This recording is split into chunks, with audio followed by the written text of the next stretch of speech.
Muito obrigado. Não, também vou procurar ser breve. Em primeiro lugar, se há aqui alguém que tem que agradecer a alguém, logicamente que é ao Governo, enfim, ao Ministério em particular, a todos os que estiveram aqui presentes e que deram o seu contributo para esta discussão. Queria dizer que, enfim, não quero substituir naturalmente as conclusões que foram brilhantemente feitas pelo professor Nogueira Leite. Acho que o professor Nogueira Leite salientou a importância da exportação, tendo em conta aquilo que é o histórico económico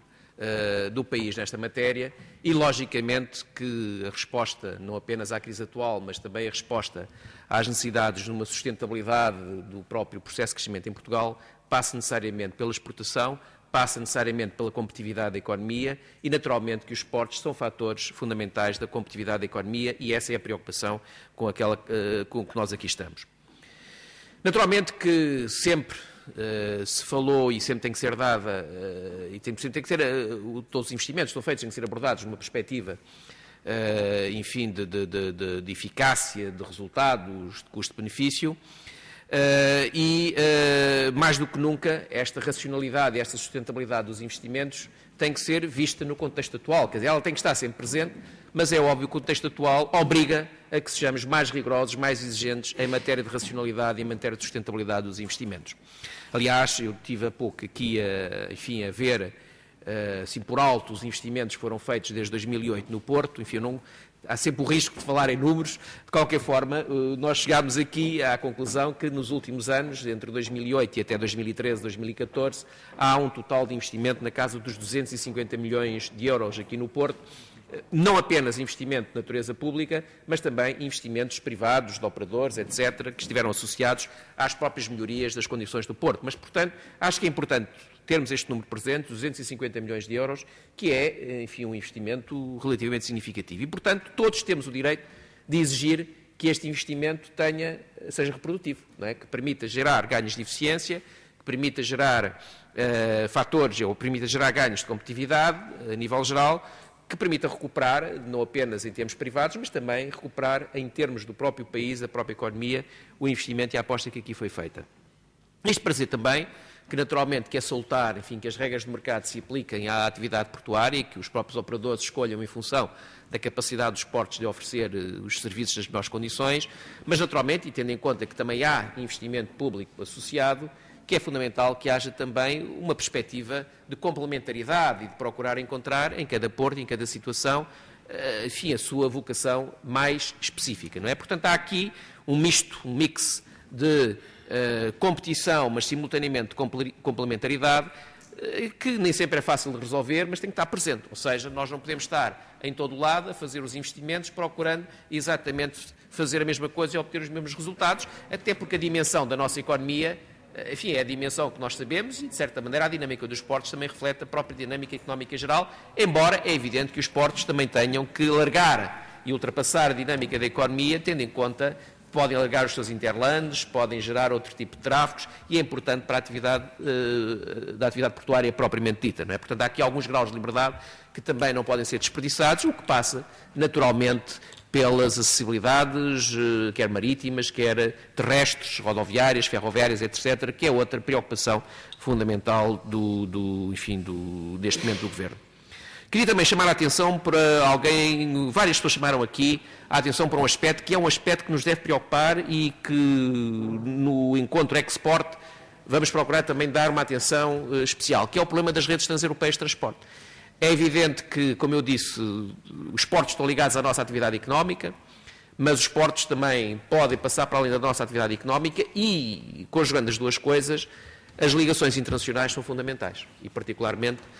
enfim, as acessibilidades terrestres e ferroviárias. E, neste momento, há um debate extremamente sério a nível europeu relativamente às prioridades e relativamente à hierarquia. E digamos, temos que ter consciência disso, há algumas tendências para, enfim, como é que eu hei de dizer, desvalorizar o papel de países como Portugal para concentrar no leste ou concentrar nas zonas que já estão densamente ocupadas. E quem tenha participado nas reuniões internacionais em que estas questões se colocam, nós verificamos que há, de facto, um risco de Portugal ser, enfim, desvalorizado na sua importância, até para a própria Europa, não é? Porque dada a posição de Portugal, e isso é algo que nós também temos de ter presente, Portugal também pode contribuir para a competitividade da economia europeia, não é? Portanto, ou seja, nós podemos ajudar a própria Europa a ser mais competitiva e acho que temos de ter também esta atitude, não é? Nós podemos ajudar a Europa a ser mais competitiva e, designadamente, aproveitando bem as nossas posições, enfim, geográficas. Mas isto para dizer que nós temos que andar relativamente depressa no que diz respeito às nossas articulações internacionais. E as nossas articulações internacionais são fracas. São fracas neste momento. Vão dando para o gasto, mas, efetivamente, se nós queremos que os portos tenham um papel maior e possam ter, enfim, uma importância acrescida, nós temos que dar muita atenção às ligações internacionais e aproveitar, enfim, no fundo, os fundos que já existem, sob pena, se nós não corrermos com alguma rapidez, podermos, em futuros quadros comunitários de apoio, perder precisamente financiamentos que estão neste momento orientados para a inserção de Portugal nas redes transeuropeias de transportes. Portanto, é um alerta e, de certa maneira, uma chamada de atenção, que é importante, e aqui é importante que nós introduzamos na nossa reflexão a escala, ou seja, cá está, não é ser nem deixar de ser paroquiano, mas é importante que nós também consigamos olhar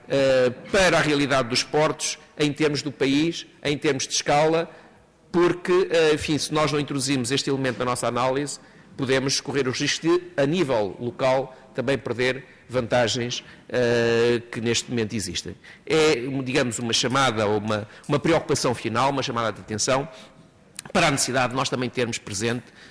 esta relação de Portugal com o mundo e, no fundo, da relação dos portos portugueses com o resto da Europa e, naturalmente, também com o resto do mundo. Eram estas, enfim, as palavras. Mais uma vez quero agradecer os vossos contributos e que foram extremamente importantes. Digo-vos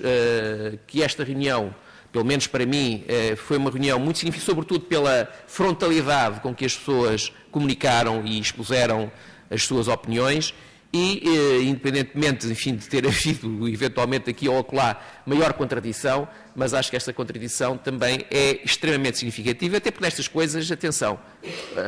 o risco de errar existe, não é? Não podemos ter a pretensão de acertar em tudo aquilo que fazemos e ouvir, enfim, muitas vezes opiniões que podem ir contra aquilo que é a opinião dominante. Acho que é importante, quanto mais não seja, para ficarmos com o bichinho na orelha, para nos lembrarmos depois, em determinados momentos, de facto aquilo até não poderia ter sido uma abordagem correta, não é? Portanto, acho que é este espírito, esta frontalidade, também para dizer o seguinte: eu concordo inteiramente e acho que é importante também esta reunião para nos dar a capacidade de passar à fase concreta. Portanto, que é das medidas que, no fundo, muitos dos aspectos que nós aqui ouvimos e discutimos há anos que se andam a discutir, há anos que não são resolvidos e, pelo menos naquilo que eu puder contribuir, naquilo que todos pudermos contribuir, portanto, forçar para que muitos dos aspectos que já são do senso comum quase, não é, possam ser efetivamente materializados. É evidente que aqui há uma componente, há uma dimensão política que nós não podemos ignorar, que às vezes é irracional. Às vezes todos estamos a ver que deve ser feito daquela maneira e não conseguimos fazê-lo porque não é a esfera do político, muitas vezes não permite isso, mas acho que, enfim, eu sou daqueles, talvez pelo desvio académico, mas aqui aqui o professor António Nogueira Leite também tem esse desvio académico. Nós temos tendência também a pensar que a racionalidade pode prevalecer, não obstante, muitas vezes, ser a irracionalidade que domina na discussão e na abordagem das questões, não é? E, portanto, é com esta crença também na racionalidade e na capacidade de convencimento das pessoas que eu também, enfim, estou esperançado que não apenas esta reunião, mas também o Encontro Export possam dar um contributo significativo para que estas coisas possam ser concretizadas a curto prazo. Eram estas as palavras que eu queria deixar e, uma vez mais, obrigado pela vossa contribuição. Muito obrigado.